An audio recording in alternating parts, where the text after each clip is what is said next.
2. Hello there. It is week number 3. This is the week where we do a little check-in as professors and making sure that people are passing the class or at least on pace to pass the class. Now, the biggest thing with that, you don't have to do anything except your normal work. You turn in the discussion posts, the journals, do the quizzes, and you try, you're going to be just fine. Remember, this is college level, so I do need college level try, but overall, you're going to be just fine. Trust me.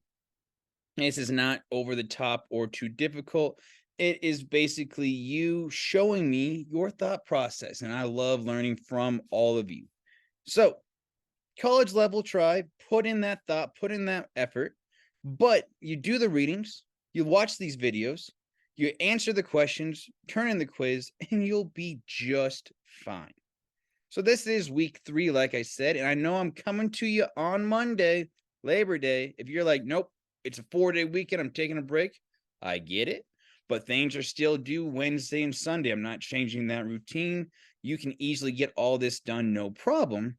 But I am saying it is still due on normal times. So that is up to you if you take Monday off or not. With that being said, let me share my screen and let's get this started.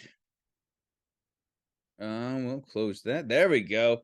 Hopefully you can see me or see the book just fine. And you can see we're talking about the Near East. So this is kind of a blend from last week as well. We are reading chapter 4. So last week I had you read 2 chapters. This week only 1. You're welcome. So in chapter 4, it's talking about that Near East. And it kind of lays out the Hittites, New Egypt, some of the Babylonians, and we kind of wrap up with Persia and the Hebrew ethnic group, civilization, stuff like that. So the main thing right here I want you to look at is 1200 BCE, the Iron Age begins. This is huge. It changes the concepts of history in the sense that things are starting to get a little more serious in weapons, in tools, because iron is better than bronze, better than copper, better than the stones. And it is allowing them to kind of like grow, change, shift, and become that better just tools in general. Let's see here. And you can see we're still in this area. We're going to dive in a little to Egypt. We got most of what we call the Middle East, and we bleed into, let's see here, Western Asia, right there by India. But it's still all right there. And as you can see, we start with Babylon, the Babylonians. And Babylon literally used to be pronounced Bab-ili, Babili, which is the gateway of the gods. Rose to power with Hammurabi and his code. We talked about that last week, but it was huge in the sense that it was starting to showcase its power, starting to showcase all of its might, and it spanned. What did they span with? The Assyrians. They were the powerhouse. They were conquering all. And the big thing is they left Mesopotamia. They left the area that we show, that little fertile crescent right there in the middle of this box, and really started to take over everything else. And so politics were showing it was all about the king. The king was at the top with his friends, the nobles. And then they had kind of like I would say more like the blue collar jobs, or the like white collar jobs, like the scribes, the priests of those times were probably considered the white collars, where it was not as much heavy lifting. Then the blue collars were the laborers, the farmers, and the slaves down at the bottom. And so you can see it rose to power with Hammurabi. Once again, there is his code written in stone, which was huge. But just like everything else, you can see the rivers. All right, water is essential to life. We all know that. And so these rivers allowed them to grow, but they did fall. And all groups that we'll talk about in this class have something in common. They rose to power. They become rich and great. They become influential. They become like the city on the hill. And then they become targets. Right? Babylon was showing off. They were like, look at us, we're the best. Now, whether they were greedy, whether they were just being that annoying look at me or not, it doesn't matter. They become the target, and someone else is like, I'm going to try to rise up and overtake them. And then they fall from power because they spend all the time trying to stop, trying to reclaim that power and that money. And it was the Hittites who really kind of showcased it. They are a mysterious group, kind of like they were before the sea people, but it's all right there where they kind of start and they start expanding. They're pretty military, like consumed by war. They were ready to go. They wanted to control it all, and you can see it. They take over what we know as Turkey, and then they jump into what is called Mesopotamia, the Fertile Crescent. They were, let's do this. We want it all. They were they. Blah, blah, blah, blah. Let me try that again. Sorry, folks. They started outside of Mesopotamia, so that's why they were like this new upstart. Oh my goodness. Because they started out here and then they just come in and just bulldoze through everything, go down to Egypt and really make it all mucky for the Mesopotamian civilizations, because finally there's an outside force coming in at them because they were kind of safe in their little two rivers. It was them against themselves. They knew. It's like when you fight with a sibling, you know your sibling pretty well. You know what they're going to do when you fight against them. But then when you come in with a whole new enemy, they're like, whoa, what's going on? And that's time where the Hittites really hit home. They, let's see here, possible Hittite invention. And that's kind of where we find Egypt at this time too. Egypt is in this time period by themselves. They're really out and about, not really focused on anything too much. They're in that second intermediate time period, nice and low, and basically biding their time until they can come back. And so that's what happens. You can see the Babylonians, the Assyrians, the Hittites are all kind of fighting amongst themselves, trying to get control of this. And the Neo just meaning like newer, the second coming of these civilizations are all right there going, we want the power, we want the power, we want the power, and fighting back and forth. One will have it for a while, another back, just constantly fighting. And that's why right here, foreign affair and trade becomes important. Because people are smart, all right? Humans can do dumb things, but they're also pretty smart. And so they started to realize that we need to start making friends and agreements with these other major civilizations. And so they would trade. Trade is probably the most important thing for any civilization once they start going. In the beginning, they have to start finding who they are, what are they going to get food, what are they going to grow, what are their values. But then all of a sudden, it's once they're established, that trade, because trade makes everyone better. It allows you to expand, make advancements. It allows you to grow influence over others. So Mesopotamia had the food. It had the Iron Age was starting there. It was in the middle. If you go back up to this picture way up here, it's in the middle. People live, just because we're not talking about it, people lived all around. It was in the perfect location. All right. If you're going into real estate, location, location, location. So Mesopotamia was the hotbed of trade, and it would start to send ambassadors to other countries like we do today, where they would kind of get to know what that culture is like, what the civilization needs, wants is all about. And so what was trade for? It was for, let's see, how do I want to put it? It was for respect. It was for goodwills. Like they would exchange gifts right there. There's what I was looking for between the rulers. And the ambassadors, just like today, would go to these countries and kind of live there, be a part of that area. And so back then, they would bring gifts and be like, we honor the king, the ruler of this area, to showcase that there's a mutual respect here.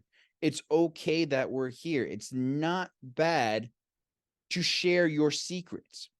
And they sent them to allied countries, to enemy countries. It didn't matter. They were all like, we're going to work together for this. And so that exchanging of gifts, respecting huge. And then they started to intermarry. I've said this in my middle school class all the time too, is what's the best way to ensure that my enemy's not going to invade me after we become friends? Well, we're now going to become family. Daughters marrying sons, brothers marrying sister. Like it was just back and forth constantly of we're now creating a giant family. And that's why back in World War II, or sorry, World War I time period, most of the kings of Europe were related in some way, shape, or form, because it was the best way to gain trust, gain territory in a very peaceful manner. And so daily life, it was pretty laid out. Life was not fair. Now you can see here, the law made the rules happen, and that was so nice. Hammurabi's code finally had rules and punishments and justice there. But if you were a commoner and you did something bad, you might like get a very harsh punishment. But if you're a noble, you're like, okay, throw us a few dollars and we'll call it good. Very male dominated for a very, very long time. You can see that the commoners, the enslaved, were at the bottom. They're always going to be at the bottom. And another one that always surprises me is that the farmers are at the bottom. All right. One of the discussion questions this week is, why do you think the farmers are always at the bottom? You might have to do some outside research or here. But if you answer that, I really want to hear your 2 cents. But they're like every civilization, it's farmers at the bottom, farmers at the bottom. And I just want to see what you think about that. Once again, you can kind of see the Babylonian art. Religion is huge, folks. Like it explains everything. Why they built the temples, how they built the pyramids, why these people had so much power, why the money went where it went, because it was all based on the religion and their versions of the different afterlives. And so as you read through these and you look at the religions, there's that ability to make those connections so that everyone can like understand, or so that the people then had that structure in their lives once again. It provided that strong structure. All right, the new kingdom. All right, we just talked about how Egypt was in that downtime. You can see that the two kingdoms were right there, kind of like what's going on. But with the new unified, it's all of this. That Nile River provides life and just the big time for Egypt. The pharaohs, all right? Pharaohs here at this time are the kings and they're ruling. And you start seeing female pharaohs, Hespesta.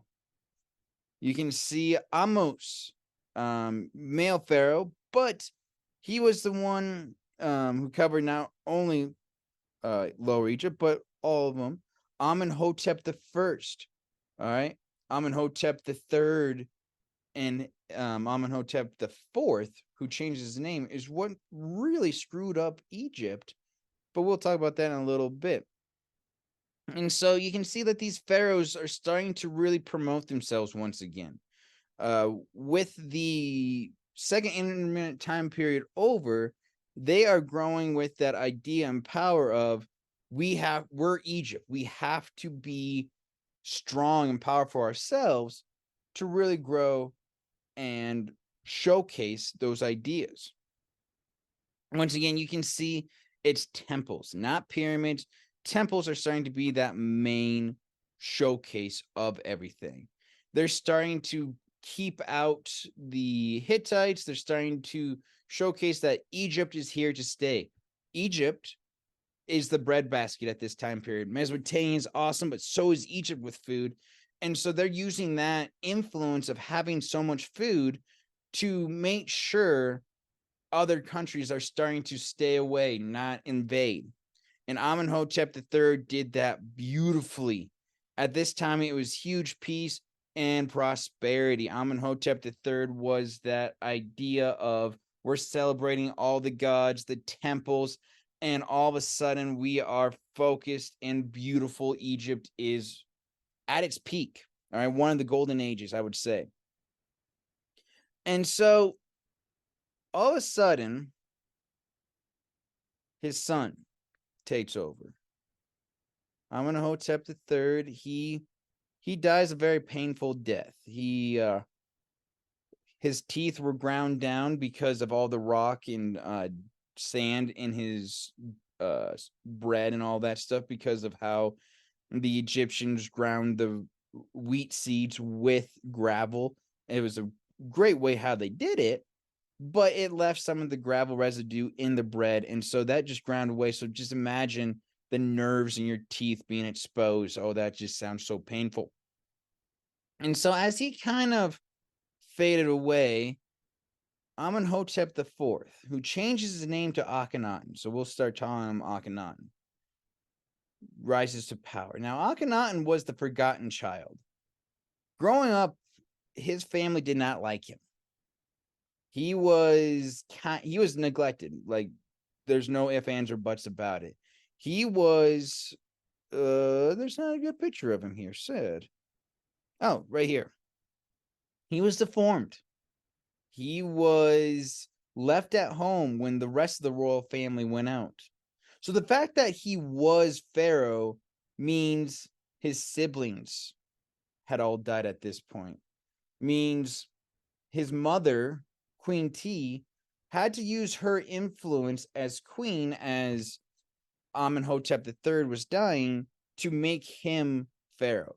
She wanted to make sure that he would rise up instead of some other kid from another wife or another person that Amenhotep III had children with.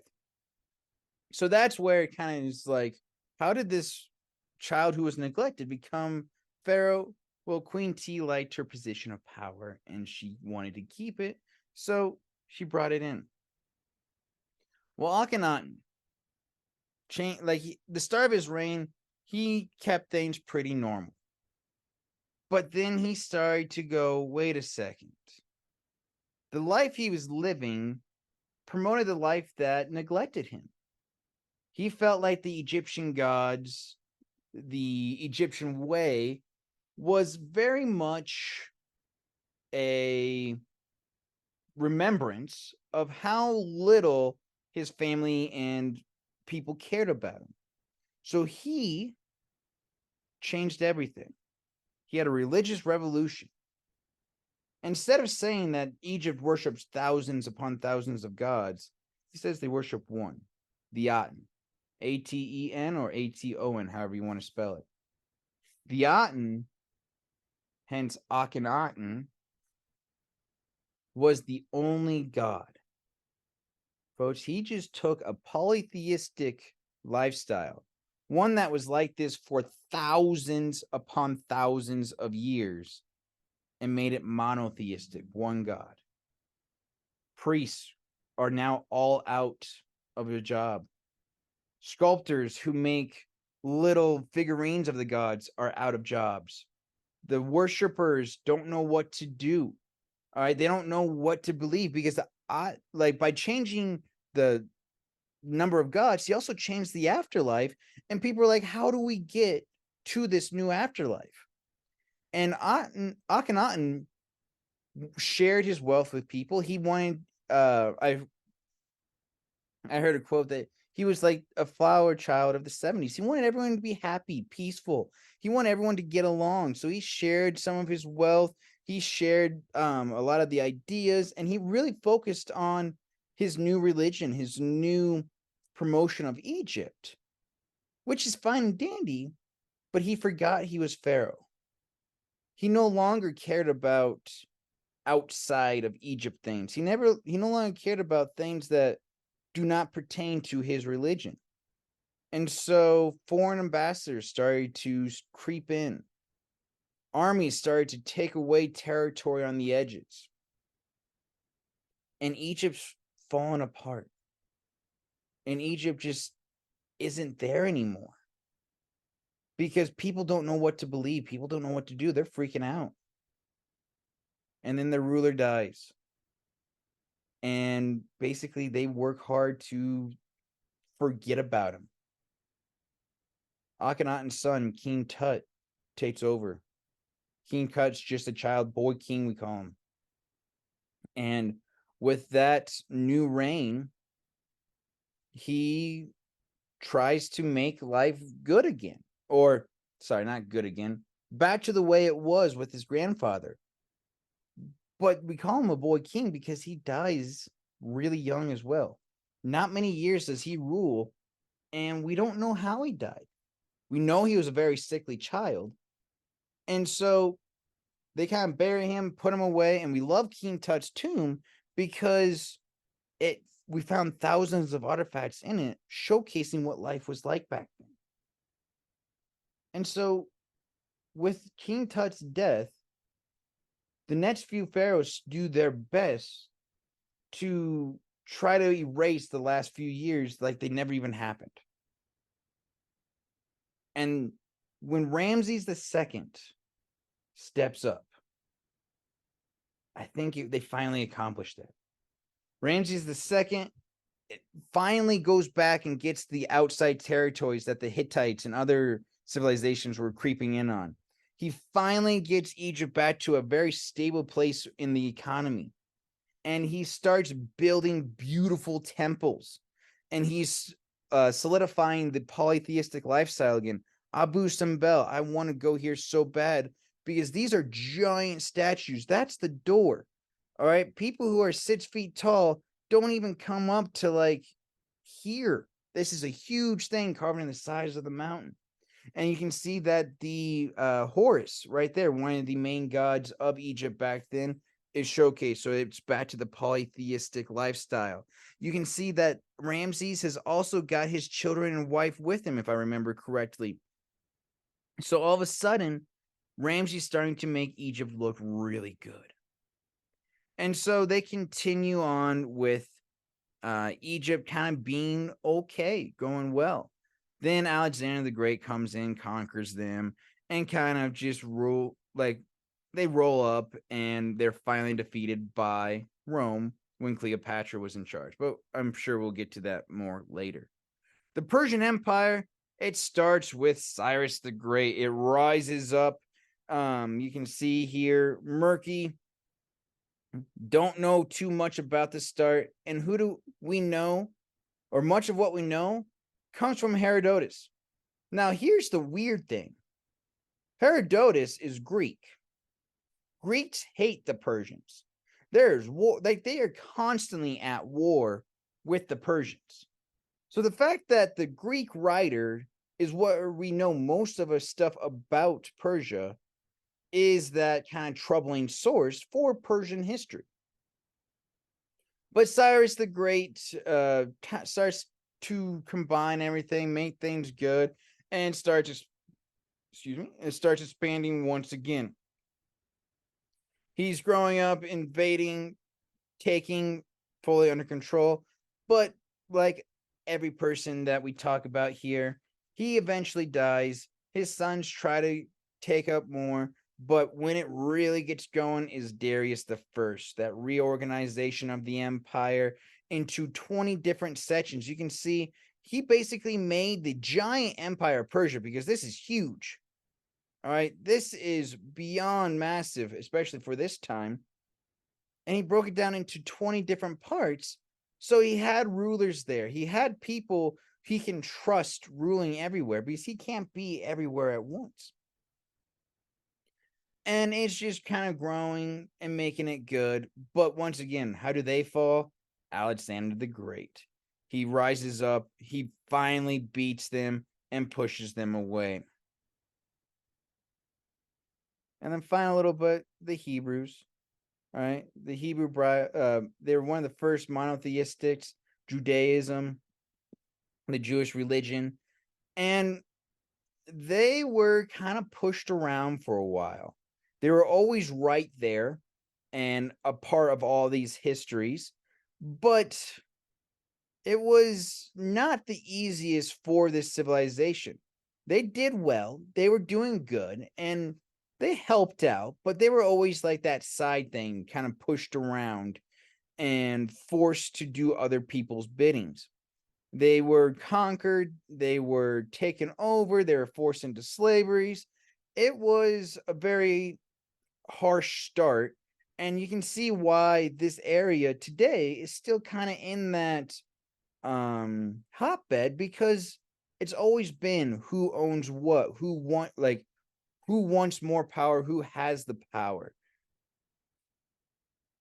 And that kind of wraps up our video for this week. So you do have a discussion post. You do have a quiz. Remember, even though Monday is Labor Day, the day hopefully you're watching this, it's due Wednesday and Sunday. If you have any questions, feel free to ask me. But for now, have fun.